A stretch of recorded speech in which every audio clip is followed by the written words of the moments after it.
उपाध्यक्ष महोदय, बजट पर जो चर्चा चल रही है उसमें भाग लेते हुए मैं भी अपने विचार सदन के सामने प्रस्तुत करना चाहता हूँ। इस पर विचार करते समय दो स्थितियों को हमें दृष्टि में रखना होगा। एक दृष्टि यह है कि किस स्थिति से हमारा देश गुजर रहा है और उसमें हमें क्या करना है, और दूसरी दृष्टि यह है कि भविष्य में देश को किस दिशा में ले जाना चाहते हैं। जब तक इन दोनों दृष्टिकोणों को सामने रखते हुए इस बजट को नहीं जांचेंगे, तब तक हम यह निर्णय नहीं कर पाएंगे कि यह जो बजट हमारे सामने रखा गया है वह देश की दृष्टि से उचित बजट है या नहीं। जब मैं इस समय की स्थिति को देखता हूँ तो मेरे सामने देश की संकटकालीन स्थिति आ जाती है। किस तरह से चीन और पाकिस्तान की तरफ से हमको खतरा है, किस तरह से वे देश पर हमला करना चाहते हैं और किस तरह से हमारी आपसी एकता को मिटाकर हमको लड़ाकर देश में देशद्रोह फैलाना चाहते हैं। इसके साथ ही साथ जब मैं पिछले बजट को सामने रखता हूँ तो मुझे यह कहना पड़ता है कि आज का बजट चाहे जिस स्थिति में भी रखा गया हो, बहुत सुंदर बजट है। एक ईमानदार कोशिश हमारे वित्त मंत्री महोदय ने इस बजट को तैयार करते समय की है, लेकिन एक राजनीतिज्ञ की दृष्टि से जब मैं देश के भविष्य की ओर देखता हूँ तो मुझे यह कहने में कोई संकोच नहीं होता है कि कोई विशेष समाधान इस बजट से नहीं निकलता। मैं जिस पार्टी से संबंध रखता हूँ उसका जो उद्देश्य है उसके सामने रखते हुए मैं यह कह सकता हूँ कि जो हमारे सामने आदर्श हैं वे सब आज ही पूरे नहीं हो सकते। हमारे वित्त मंत्री या हमारी सरकार आज ही सब कुछ नहीं कर सकती या स्वर्ग लाकर हमारे सामने खड़ा नहीं कर सकती, लेकिन फिर भी यह मैं अवश्य देखना चाहता हूँ कि हमारा देश आगे बढ़ रहा है या नहीं। जिस दिशा में हम आगे नहीं बढ़ रहे हैं उसे देखकर मुझे निराशा अवश्य होती है।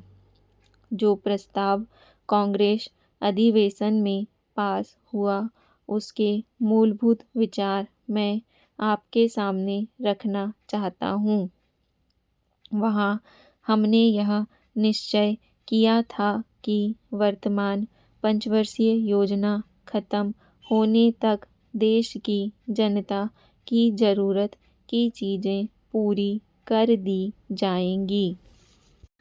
उपाध्यक्ष महोदय, उसमें हमने साफ साफ कहा था कि जो गरीब वर्ग हैं, जिनकी गरीबी के बारे में सभी जानते हैं, उनको देश की आमदनी का जो औसत है वह अवश्य ही मिल जाएगा और इस दिशा में हमारा प्रयत्न जारी रहे।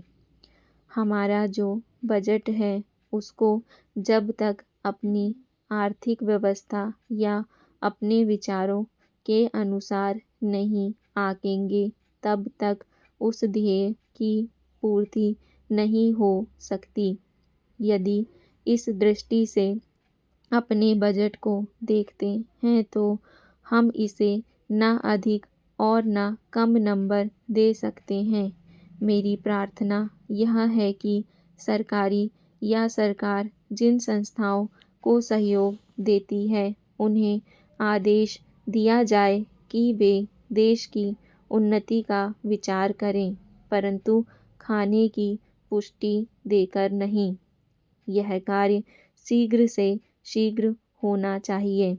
इसका कारण यह है कि उच्च श्रेणी आम जनता का आदर्श होती है और जो कुछ उच्च श्रेणी के लोग करते हैं उसकी नकल कनिष्ठ श्रेणी के लोग करते हैं।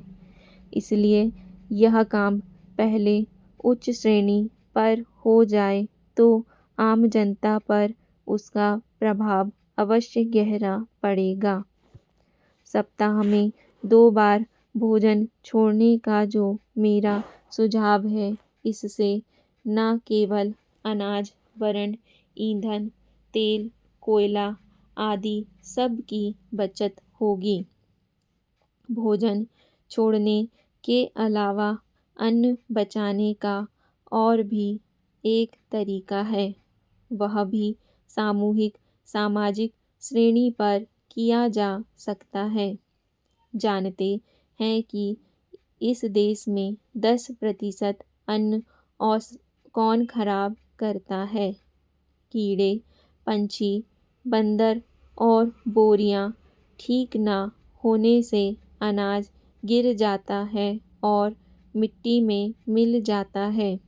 यह विचारणीय है। इस प्रकार 80 लाख टन बर्बाद होने वाले अन्न को बचाया जाए तो भारतवर्ष को किसी भी देश से अन्न की भिक्षा मांगने की आवश्यकता नहीं पड़ेगी। श्रीमान, यह अपराध कबूतरों, बंदरों, कीड़ों आदि का नहीं है। यह अवश्य ही हमारा अपराध है। आज तक विदेशों से हमको अनाज मिलता रहा है, इसीलिए हम लापरवाह थे, इसलिए अनाज का विनाश होता रहा। परंतु अकाल पड़ेगा जैसा कि इस वर्ष पड़ा है, तभी हम जागे तो यह ठीक नहीं है। हमें अन्न के नाश को रोकने की सतत कोशिश करनी चाहिए। उसकी बचत करना हमारा परम कर्तव्य है। यह काम हर किसान, बच्चा और युवक कर सकता है और उन्हें करना चाहिए। अन्न बचाने की समस्या केवल कानून के जरिए हल नहीं होगी। यह बात भी सामाजिक चेतना पर निर्भर है। अध्यक्ष महोदय, मैं निवेदन करना चाहता हूँ कि सरकार को यह निश्चय करना चाहिए कि इस बिल का सही उपयोग किया जाएगा। पुलिस को डाक द्वारा मत देने का अधिकार दिया जा रहा है, वह सही है। वह अधिकार इससे पहले ही दिया जाना चाहिए था, लेकिन आजकल चुनावों में जो गड़बड़ी होती है उसको दूर करने के लिए सरकार को मूल अधिनियम में संशोधन करना चाहिए। माननीय सदस्य ने अभी कहा कि इस बिल पर ज़्यादा वाद विवाद नहीं होना चाहिए, लेकिन हम विरोधी दल के लोग जानते हैं कि जूता कहाँ काटता है। अगर कांग्रेस पार्टी चुनाव से पहले गद्दी छोड़ दे और सरकार में ना रहे, तब हम देखेंगे कि कांग्रेस को कितने वोट मिलते हैं। चूँकि चुनाव के समय कांग्रेस पार्टी के हाथ में सरकार रहती है, इसलिए उसको इतने वोट मिल जाते हैं। मैंने मध्य प्रदेश में देखा है कि हमारे कुछ कर्मचारियों को आरोप लगाकर पकड़ लिया है। इस संबंध में न्यायाधीश का निर्णय वहाँ की विधानसभा में पढ़कर सुनाया गया है। पुलिस के वोट लेने के लिए यह बिल लाया गया है। हमें डर लगता है कि पुलिस पर दबाव डाला जाएगा।